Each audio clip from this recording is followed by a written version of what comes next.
दोस्तों नमस्कार। क्या ये संभव है कि इस देश का नेतृत्व जो कर रहे हैं उनके पास संविधान ही ना हो, संविधान की कोई जानकारी ना हो? क्या ये संभव है? क्या बिल्कुल संभव नहीं है। क्योंकि ध्यान दीजिए, प्रधानमंत्री के इर्द गिर्द तो टॉप मोस्ट ब्यूरोक्रेट्स होती है। अलग अलग क्षेत्रों में माहिर आपको सलाहकार नजर आएंगे। वहाँ पर अलग अलग क्षेत्रों के विशेषज्ञ नजर आएंगे। वहाँ पर संविधान विशेषज्ञ की भी टीम होती है और ये प्रधानमंत्री को जानकारी देते रहते हैं। आप सोच रहे होंगे कि हम इन बातों का जिक्र क्यों कर रहे हैं। तो दरअसल हम इन बातों का जिक्र इसीलिए कर रहे हैं क्योंकि आपको जानकर हैरानी होनी चाहिए कि इस देश के भीतर जब आप समानता मतलब आर्थिक समानता खोजने लगेंगे तो वो आपको दिखाई देगी नहीं। हम उस समानता का जिक्र कर रहे हैं जिसका जिक्र संविधान करता है। संविधान खुले तौर पर आपके हक अधिकार का जिक्र करता है। इस देश के भीतर जो गरीब लोग हैं, जो हाशिए पर पड़े लोग हैं, चाहे वो किसी भी जाति के क्यों ना हो, किसी भी धर्म को मानने वाले क्यों ना हो, किसी भी पंथ संप्रदाय से ही क्यों ना आते हो, उन्हें मेन स्ट्रीम में लाया जाए, उन्हें मुख्य धारा में शामिल किया जाए। इन सभी बातों का जिक्र तो संविधान करता है। बावजूद इसके वह परिस्थितियां इस देश के भीतर गायब है। और जब हम कह रहे हैं कि इस देश के भीतर आपको समानता दिखाई नहीं देगी तो फिर संविधान के पास बचता क्या है? हमें लगता है कि आज उस महापुरुष का भी जिक्र होना चाहिए जिन्होंने संविधान को लिखा। याद कीजिए, संविधान सभा की तमाम बैठकों के बाद जब संविधान तैयार हुआ तो उस संविधान सभा में जो आखिरी भाषण में बाबा साहेब ने किन बातों का जिक्र किया था? उन्होंने समानता का ही तो जिक्र किया था। उनका कहना था कि इस देश के भीतर समानता होनी चाहिए। अगर समानता नहीं होगी तो संविधान महज पन्ने ही रहेंगे, और समानता नहीं रहेगी तो संविधान का कोई मतलब ही नहीं रह जाता। यह बाबा साहेब ने उस समय संविधान सभा में जो अंतिम भाषण था वहां जिक्र किया था। और इस देश के भीतर वही समानता गायब है तो फिर संविधान का मतलब क्या रह जाता है? और जब संविधान का मतलब नहीं रह जाता तब सवाल ये उठता है कि यह देश चल कैसे रहा है, किस आधार पर इस देश को चलाया जा रहा है। एक चुनी गई सरकार जिसे आप चुनते हैं वह किन आश्रय इस देश को चलाने की कोशिश कर रही है। इस देश के भीतर एक धारणा है कि इस देश को चुने गए जनप्रतिनिधि चलाते, लेकिन दूसरा सच तो यह भी कि इस देश को गरीब मजदूर भी चलाते हैं। अलग अलग क्षेत्रों में जो आपको काम करते हुए लोग दिखाई देंगे, उनका भी तो योगदान इस देश के भीतर होता है। वह भी इस देश को चलाते हैं। यदि इन्हीं लोगों की मौजूदगी इस देश के भीतर है ही नहीं और इन लोगों के सरकार से न जुड़ पाते हो, और संविधान जिन हक अधिकार का जिक्र करता है वह हक अधिकार इस देश के लोगों को नहीं मिल रहे हैं, और उसी हक अधिकार को लेकर सवाल है। वह दलित के भीतर भी, आदिवासी के भीतर भी है, पिछड़े वर्ग के भीतर भी है, माइनॉरिटीज और ऊंची जाति के भीतर भी सवाल है। इस देश के भीतर सामाजिक न्याय गायब है। आपको जानकर हैरानी होनी चाहिए कि इस देश में जो जेल में बंद कैदी है, तीसरा चौथा कैदी विचाराधीन है। यानी वहां पर भी बिना आधार के वह सजा काट रहे हैं। क्या इस देश के भीतर ऐसी व्यवस्था नहीं हो जानी चाहिए थी कि वह बेवजह जेल में न रहे? ऐसी व्यवस्था तो हो जानी चाहिए थी जिसका जिक्र बाबा साहेब खुले तौर पर करते थे कि सामाजिक न्याय तो होना चाहिए इस देश के भीतर, लेकिन वह भी गायब है इस देश के भीतर। आज़ादी के इतने सालों बाद भी यदि इस देश के भीतर हक अधिकार न्याय समानता को लेकर ही सवाल इतने बड़े होते चले हैं, क्या कोई राजनीतिक दल ये दावा कर सकता है कि उसके सरोकार इस देश के लोगों से जुड़ते हो, या फिर इस देश के लोगों के हक अधिकार के साथ वह एग्रेसिव दिखाई दे कि उन्हें उनके हक अधिकार मिले? क्या इस देश के भीतर ऐसा कोई राजनीतिक दल आपको दिखाई देता है? क्या नजर आता है? क्या बिल्कुल नहीं देता, क्योंकि इस देश के भीतर ऐसा कोई राजनीतिक दल आपको दिखाई नहीं देगा जो लोगों के हक अधिकार के साथ जुड़े। और इसका जीता जागता उदाहरण तो इस दौर की मौजूदा परिस्थिति है। इस देश की सामाजिक आर्थिक परिस्थितियां यह बतलाने के लिए काफ़ी है कि इस देश के राजनीतिक दलों के सरोकार भी इस देश के लोगों के साथ है ही नहीं।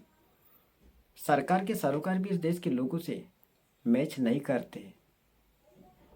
इस देश के गरीबों के हाथ अभी भी खाली है, लेकिन चुनिंदा लोगों के पास अपार संपत्ति है।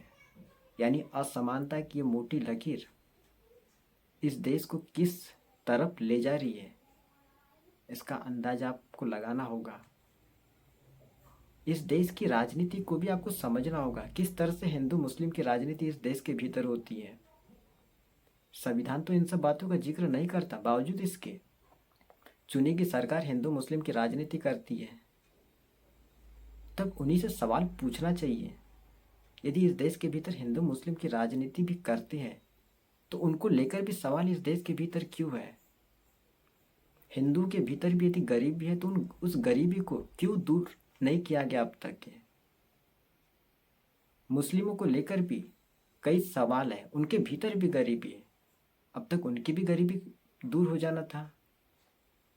यानी इस देश के भीतर गरीबी को दूर करने की कोई परिस्थिति नहीं, और सत्ता के अनुकूल जो भी होता है उसे बनाए रखने की परिस्थिति में यह देश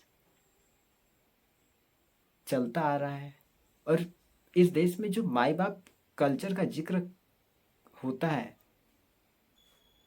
क्या कोई दावा कर सकता है कि इस देश के भीतर माई बाप कल्चर खत्म हो गया है। इस 15 अगस्त को प्रधानमंत्री ने खुद इसका जिक्र किया था कि माई बाप कल्चर खत्म हो गया है। लेकिन मैं आपसे पूछना चाहता हूँ कि जब आप घर से बाहर निकलते हैं और आप किसी भी काम को करवाने जाते तो क्या आपको घूस नहीं देनी पड़ती। आपको जानकर हैरानी होगी, जन्म प्रमाण पत्र के लिए भी इस देश के भीतर घूस देनी पड़ती, तब जाकर जन्म प्रमाण पत्र बनता है। तो आप कल्पना कर सकते हैं कि बाकी के काम किस तरह से होते होंगे। यानी करप्शन इतना बड़ा है, बावजूद इसके जिक्र उन सब बातों का होता है जिससे सत्ता बनी रहे। आज आपको हर जगह थोड़े थोड़े कामों के लिए पैसे देना पड़ता है, ये इस देश का सच है।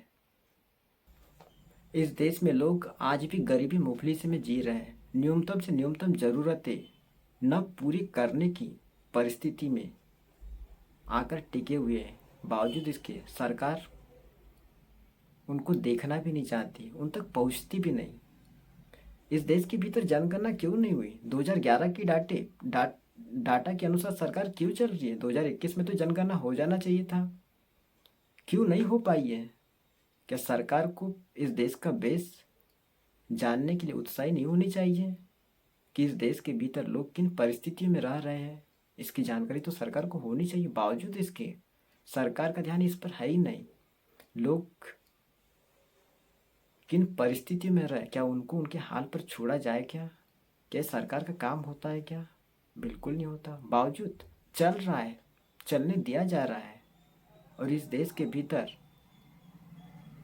सब ऐसे ही चलता रहे तो फिर लोकतंत्र का क्या मतलब रह जाता है, एक चुनी की सरकार का क्या मतलब रह जाता है। इस देश के भीतर हक अधिकार गायब है तो वह कब लागू होंगे। हम सामाजिक न्याय का जिक्र करते हैं, सामाजिक न्याय की जमीन तो संविधान पर टिकी हुई है। इस देश के भीतर संविधान है। यदि संविधान के हिसाब से एक चुनी की सरकार काम करे तो लोगों के हक अधिकार भी मिलेंगे, और संविधान से हटकर यदि सरकार काम करती है तो इस देश के लोगों को कुछ भी नहीं मिलेगा। और मौजूदा परिस्थितियों में आकर यह देश उसी राह पर चल पड़ा है।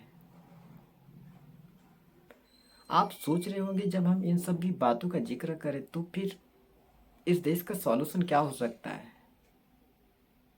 यदि इस देश के भीतर लोगों के सरोकार चुने गए जनप्रतिनिधि से न जुड़ पाते हो तो आखिरी में मैं इतना ही कहना चाहूँगा कि इस देश के लोगों को ही अब सामने आना होगा अपने हक अधिकार को लेने के लिए। पॉलिटिकल प्लेयर के रूप में भी अपनी भूमिका को निभाना होगा। इसी में इस देश का समाधान है। क्योंकि सरकार आपको गरीब करते चली जाएगी और इसी पर वो अपनी राजनीति करेगी, क्योंकि सरकार को आपके हक अधिकार से कोई लेना देना होता नहीं है। आपको खुद सामने आना होगा अपने हक अधिकार के लिए, तभी ये देश और संविधान रहेगा।